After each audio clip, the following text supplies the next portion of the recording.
How are you anyway? How are you? What's going on? I'm good. How's everyone else? Are they going to be able to speak, or is it just you and me? Oh, it's just me and you speaking today. Okay. Hello, hello people watching.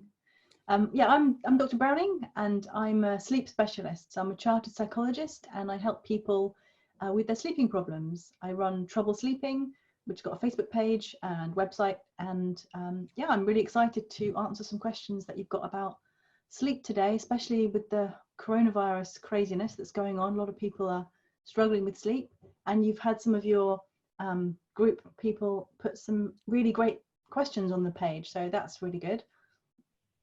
How are you Absolutely. sleeping? Are you a good sleeper?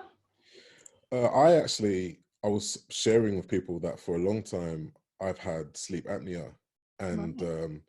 I didn't know for years, and just couldn't understand why I was always so tired. And it got to the point where one day I was sleeping and just run out of breath. I just couldn't even, get it going, and it scared the life out of me. It ended up in hospital, and off we went. And during that time, I realized, oh my gosh, I have to do something about this. This is crazy. Yeah. Um, so since then, and using a machine and getting into eating differently and martial arts and focusing on breath in different ways, it's really changed my life. I've had so much more energy and focus and so on. And it's really helped me appreciate the importance of sleep, for sure. Definitely. And with the coronavirus, the CPAP machines, the ones that help people with sleep apnea breathe at night, they're repurposing them and using them to actually help with the symptoms. So Amazing. which is amazing. How are they doing that then? So they, Well, how CPAP machines work is they force air into your lungs, and it's actually when you're on a ventilator on life support, which is happening to people, they have to sedate you, and they're basically forcing air into your lungs, but in a very intrusive way. But a CPAP machine is like one step before that, so they're using them for people who aren't quite bad enough to use a to be on a ventilator. Sorry. So it's actually amazing, and they're just reusing the equipment to tweak it slightly to really force air, oxygen into people's lungs. But a CPAP machine is like one yeah. step before that. So I've got people everywhere trying to contact me now, asking about how to get into the group, how to get it. And I was like, well, you should have asked me that yesterday. You should have, you've had time. So we'll let them know when the replay's out again, and how to get hold of it. Hey, Jenny, how you doing? Jenny's here with us. I'm gonna just ask you to please tell us some more about, about the importance of sleep, and Yeah, absolutely. I'll invite people to come and share a bit more. Yeah, well, sleep is the kind of thing that I would say is arguably the most important, best thing you can do for your whole mental health and physical health. It's only second to breathing and eating, I believe, because you sleep has benefits. It helps to reduce depression, it helps to reduce anxiety, it helps to protect you against cancer, it helps to protect you against dementia. It helps you to have good weight control. It helps to protect against diabetes. It helps to protect against heart disease risk, and it also increases your immunity as well. So just getting enough sleep, and we suggest that adults should be getting between 7 and 9 hours a night, but most people in Britain are not getting enough sleep. There's two reasons that people don't get enough sleep. One is because they're just too busy. I mean, I'm as guilty of that as the next person, that sometimes life just gets in the way, and you've got work and kids and your friends, and sleep just gets put on the back burner. But I would argue to try so hard to not put it on the back burner, because it's so valuable. You know, in the same way that, I mean, I'm as guilty of that as the next person, that sometimes life just gets in the way, and you've got. But yeah, I was saying that you might think that you want to cut back on sleep so you've got time to go to the gym, but then you're just robbing Peter to pay Paul. You know, do both, but don't just sacrifice one for the other, because then it's just a bit pointless, really. So yeah, I think sleep is just absolutely fascinating. And the best thing of all is sleep is free. You don't need any special equipment unless you need a CPAP machine. But generally speaking, sleep is just the best thing you can do for your body for free. Wow. So what would you recommend with regards to creating the right environment and so on for sleep? It's important that your bedroom is ideally a sanctuary for sleep. You know, your bedroom in an ideal world, it wouldn't be your bedroom / gym / office / laundry room. But not everyone has the luxury of having a separate place to, do the work. Some people have to have their bedroom is everything. But if that is the case, then try and separate it somewhat. Have somewhere that you do work in a separate place to your bed. And try and put things away once you finish with them. If you have an exercise machine in the bedroom, then just maybe put a sheet over it before you go to bed, so that you're not lying in bed thinking, yeah, I really should be on that exercise machine, or yeah, I didn't finish that work, or look at all that laundry I haven't done. If you're in bed thinking about all the things you haven't done or you should have done, then you're not going to be relaxed in bed. If your bedroom is just a calm place without loads of distractions, you'll sleep a lot better.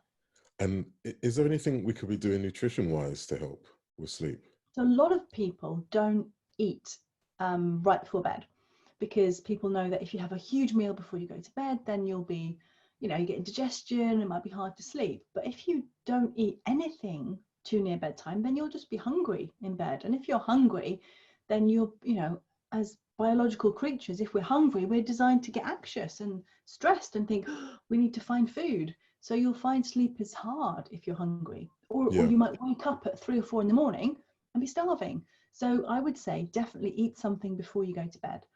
Ideally, complex carbohydrates like whole rolled oats, brown bread, porridge is brilliant. So complex, it's got complex carbohydrates and dairy, which has tryptophan in. You can put kiwi fruit on top. If you're, a vegan, then use vegan milk, or you could have a brown bread turkey or brown bread peanut butter sandwich, something like that. That's going to be a bit of protein, a bit of complex carbohydrates, give you long release, slow release energy through the night, and help your body to be calm and sleep better. Amazing. I've noticed a few people have started to join us. I want to just say hello to Zega, Melly, how you doing? Beatrice, Heather, how you doing? Sarah and Jenny. What's going on? Do you have any other questions? We'll get to questions later, but right before we get into a very special tool that Dr. Browining is going to share with us, I think it'd be nice to get you to please offer some questions. Heather's here saying fantastic. Hey Heather, Heather's amazing. She's such a great member and moderator in the group. And yeah, Zega, I've made a note of your questions from your post on the thread, so we'll ask that about blue light and so on a bit later. So please give us a simple introduction in terms of the tool you're going to give us, the sort of process you're going to take us through now. Yeah. So when you're going to sleep, or when you want to sleep, obviously sleep is something that you can't do by trying harder to do it. If you want to lift something really heavy, then you put a lot of effort in and you can lift it. If you want to sleep, you can't just lie there and really try and sleep. It's just not how sleep works. Sleep happens when you're relaxed, and it will just happen by itself. If you think to a time when you were a good sleeper, if you're not a good sleeper now, think back, and how did you fall asleep when you were a good sleeper? You just went to bed. People who are good sleepers don't go to bed and have a whole host of things they have to do. So it's all about just relaxing your body and being in a relaxing place where you can sleep. So this tool that I like to explain to people is called progressive relaxation. And it's a way of relaxing your body and giving your mind something to focus on that isn't worrying about the work you didn't do, worrying about your relationship, worrying about the coronavirus, whatever it is that you're worrying about. When you're focusing on progressive relaxation, your brain is just doing this one thing, and it's concentrating on it, and it's physically relaxing your body, and it's mentally keeping you from worrying, which helps you be in a really good frame of mind to sleep. But you don't have to use it just for sleep. You can use it during the daytime, just sitting on a chair, if you're feeling a bit anxious or stressed, just to help you calm down and relax. It's a brilliant tool. You don't need any equipment. Once we talk you through it in a moment, and hopefully you'll be able to just then do it again anytime you like. All you have to do is shut your eyes, and then you can just do it. Fantastic. Well, without further ado, I guess I'll just okay. So what I'd like you to do is if you're in a bed or near a bed, then absolutely lie down and close your eyes. But if you're just sitting in a chair, then just sit back in the chair and just close your eyes and just gently sit there and relax for a moment. And I'm going to talk you through this technique. Okay, so first of all, think about your toes. We're starting with our toes. So can you concentrate on your toes and tense them as if you were picking up sand between them, and really hold that sand for a few seconds between your toes, really paying attention to your toes, and then slowly relax your toes and feel them become relaxed and feel them become heavy. And now feel your ankles and really pay attention to your ankles and sense their weight. Really focus on them for a few seconds and then relax them and feel them sink back into the bed or into the chair wherever you're sitting. Now move up to your calves and sense their weight. Really pay attention to them. Now consciously tense your calf muscles and hold that tension for a few seconds and then relax them and feel them sink back into the bed or into the chair. Next, move up to your knees and sense their weight and consciously tense your knees. Hold that for a few seconds and then relax and feel them become heavy. Now move up to your upper legs and thighs and feel their weight and consciously tense them. Hold that and then relax and feel them sink back into the chair or into the bed. And now move up to your pelvis. Sense its weight and consciously tense it. Hold for a few seconds and then relax and feel it sink into the seat or into the bed. Now move up to your abdomen and chest and sense your breathing. Consciously hold, tense for a few seconds and then relax. And deepen your breathing slightly and feel your abdomen and your chest sink back into the chair or into the bed. And now move on to your fingers and sense their presence. And consciously tense your fingers for a few seconds. Feel them becoming really tense. And then slowly relax them. And now feel the palms of your hands and tense them. Sense their weight. And then relax them and feel them sink onto the chair or into the bed. And now move up to your lower arms and sense their weight. Consciously tense and then relax them. Feel them sink back into the chair or the bed. And now your upper arms and biceps and sense their weight and consciously tense them and hold for a few seconds and then relax them. And now move up to your shoulders. Now we hold a lot of tension in our shoulders. So sense any tension in your shoulders. And then consciously tense your shoulders for a few seconds and then pulling them tense and then relax them slowly and feel them really relax and release some of that tension. And now move up to your neck and sense its weight and consciously tense it and hold for a few seconds and then feel it sink back into the chair or into the bed. And now feel your head and your skull and sense its weight. It's very heavy. Consciously tense your head and your skull and hold that for a few seconds and then slowly relax it and feel it sink back into the chair or into the bed. And now feel your mouth and your jaw and consciously tense them. Pay particular attention to your jaw muscles. Feeling them become tense and then slowly relax and consciously unclench your jaw muscles. Feel your mouth and your jaw become loose and relax and sink into the bed or the chair. And now feel your eyes. Sense if there's any tension in your eyes. Are you forcibly closing your eyelids? Consciously relax your eyelids and feel the tension just slide off your face. And now feel your cheeks and your face.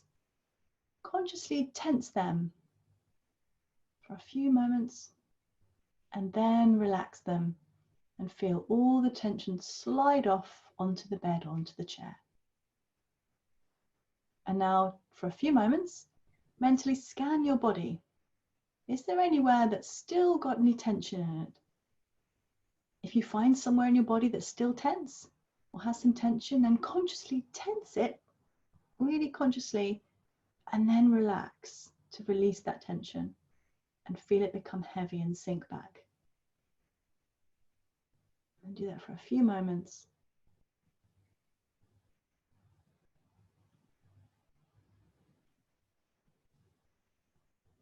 And then just gently flutter your eyelids open and come back into the room. And basically that's a really brilliant way. I hope you feel much more relaxed, physically relaxed and mentally relaxed. It's a brilliant thing to do in bed as you're trying to fall asleep, or maybe if you wake up in bed in the middle of the night and you can't go back to sleep again, you could just try and do that. It will just relax you and help you calm down. Or you can, like I say, you could do it if you've got a stressful time at the office. You could just sit at your desk with your eyes closed, or just take yourself into a meeting room and just do it there just for a few moments to really recenter and calm down. It's a fantastic thing to do. And you know, if you're doing it in bed, you might get halfway up to your shoulders and just fall asleep. And that's brilliant. You know, that's exactly what we want to happen. Thank you for sharing that. You know, that's definitely a technique that I love to use alongside guided meditations and visualization. And yeah, I love the feeling of relaxation that comes with that. Absolutely. We have some messages here. Wow, that's great. Thank you from Jenny. Zega also, that was lovely. Thank you. Brilliant. I'd like to, now that we're here, just move straight into some questions. Great. Hey David, how you doing? David's just joined us from Australia. Oh, yeah.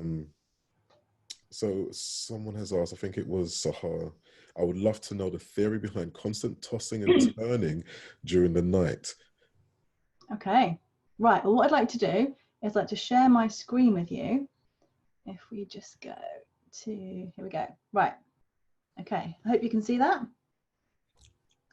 Hope so. Can you see that screen? I can see that. That's great. Yeah. Okay, I'm sure everyone can. Okay, so when we fall asleep, we have these things called sleep cycles. So about every hour and a half to 2 hours, you go through a full sleep cycle. And that is a light sleep, which is stages 1 and 2. And if you're looking at the screen, it's the blue bit that's 1 and 2. And then you go into a deep sleep, which is stages 3 and 4. And then REM sleep, which is rapid eye movement or dreaming sleep. So every hour and a half, you go into light sleep, deep sleep, dreaming sleep. So the blue bit, the green bit, the yellow bit. And then if I move to the next screen here, no, I can't do that. Why can I not do that? That's not helpful. Here we go. And these continue across the night. So if you look at this here, it looks like waves across the night. So go into light sleep, dreaming sleep, light sleep, deep sleep, dreaming sleep, about every hour and a half throughout the night. Now, what's really important to understand is that every time you go through a full sleep cycle, you'll wake up. Every single person wakes up 4 or 5 times throughout the night. So every time you reach the peak of this wave, every time you get into dreaming sleep, you'll wake up. Now, you're probably thinking to yourself, that's not true for me because I don't wake up in the night.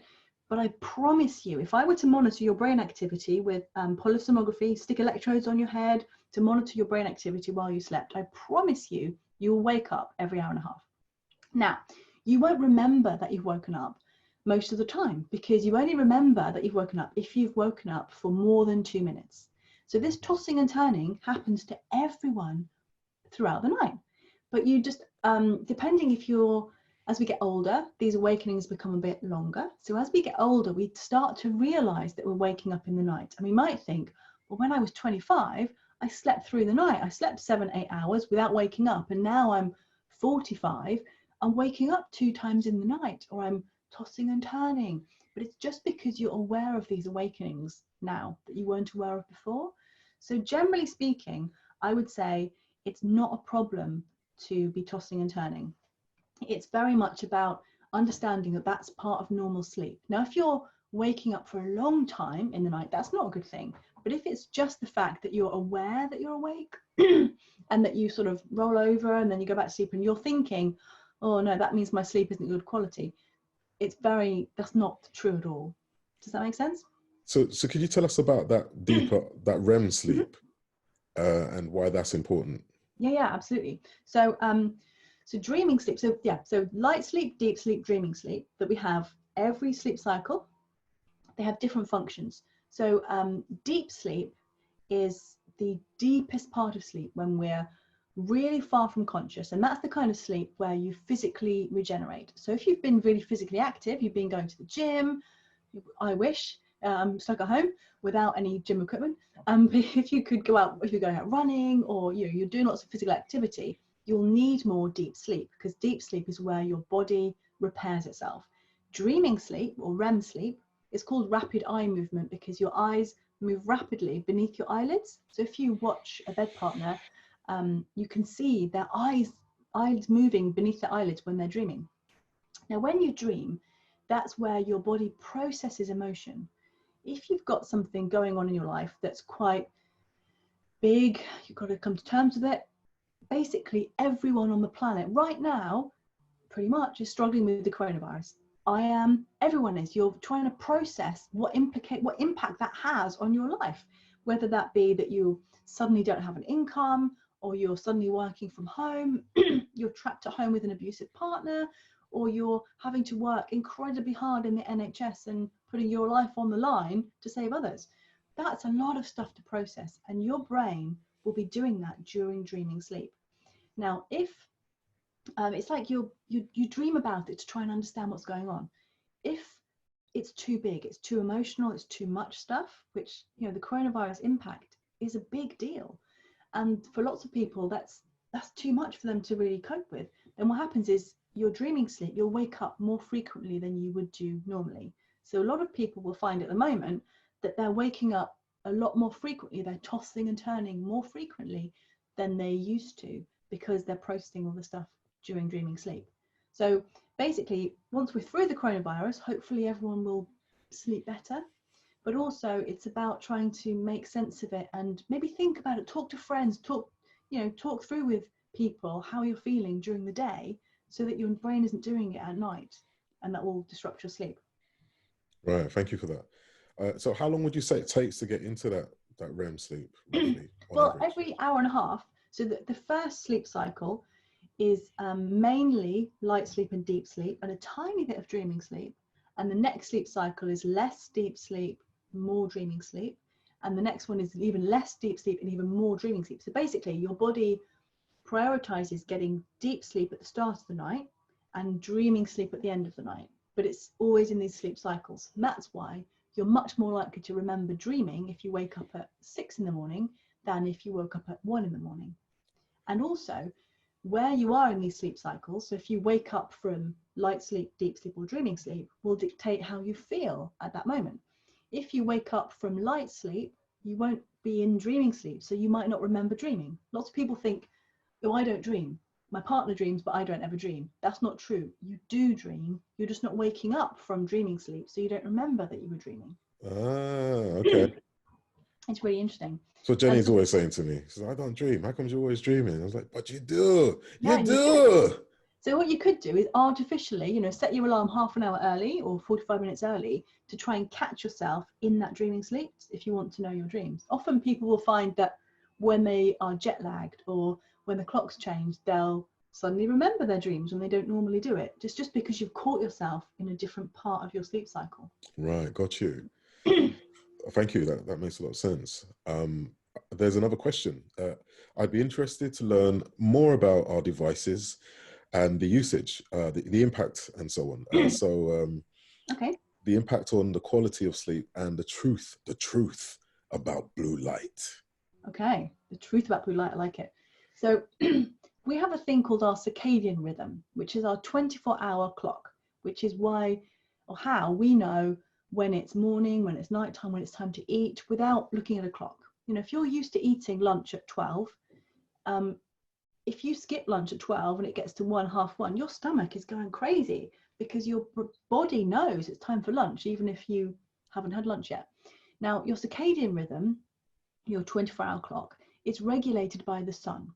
Now, if you think about it, when we were cavemen, we didn't have clocks and Apple watches. We just had the sun to tell what time it was. So our eyes are designed biologically to sense sunlight. So we, as well as seeing, when we see, you know, light, most of it goes to our visual cortex right at the back of our head so we can see. But some of it goes from a different pathway and it goes into a different part of our brain where it is the tiny pathway that just its only job is to sense how much light we've seen. Now, it doesn't care about all the frequencies of light. It only cares about blue light frequency. Now, what its job is to say, right, when are we getting the most of this particular light frequency of the day? Because that will be midday. Think about it. The sun is always at its brightest, or it gives us the most lux or most light in the middle of the day. Whether it's winter or summer, the sun is always nearest us, giving us the most light at the middle of the day. So our bodies are biologically designed to tell that. So whenever we get the most sunlight into our eyes of the day, our brains go, right, I know what time it is, it's midday. And it means that the anchor for everything else. So midday is now, we need to be sleepy about 8 to 10 hours from now. And that's how it's supposed to work. And that's why people who are blind because their eyes don't work, you know, blind people whose eyes physically are not capable of letting in light, they have a real problem with sleep because they're not getting this sleep cue. But if you're blind because you've got a head injury at the back of your head, then your sleep will be okay, potentially, because you're still getting that little pathway to register the light. So the trouble is, we can give ourselves artificial light at the wrong times. So blue light, which comes from phones, laptops, all that kind of thing, it's that frequency. LED devices have that blue light frequency that is telling our brains and our eyes, oh, it's the middle of the day right now. If you are lying in bed with your phone right there, do you like my phone case? I love it. Right there, scrolling through Facebook, Twitter, whatever, you're flooding your eyes really closely with this blue light. And if you're watching your phone in the middle of the night or before bed, then you're giving your eyes lots of blue light, which is telling your brain, oh, I thought it was nighttime, but it's not, because I'm getting loads of blue light. It must be the middle of the day. We need to stop producing our sleep hormone, melatonin. We need to wake up because it's daytime. So that's why blue light is a really genuine problem with sleep. But what you can do is put night mode on. You know, most devices have night mode setting on, which takes away that blue frequency of light. Now, TVs produce LED light, but they're really far away from our eyes. If you think about it, there's a big difference between your phone being here to your eye and the TV being over there. You're not going to get the same level of disruption to your eyes from a TV as you are from a phone or a laptop right near your face.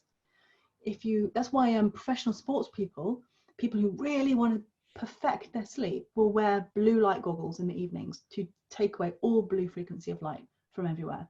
That's how blue light works. It's a very thorough explanation. I'm sorry if I bombarded you with too much information. No, please never apologize for giving such great value and detail. That's fantastic. We have about 5 minutes left, so just a few more questions. No, it's great.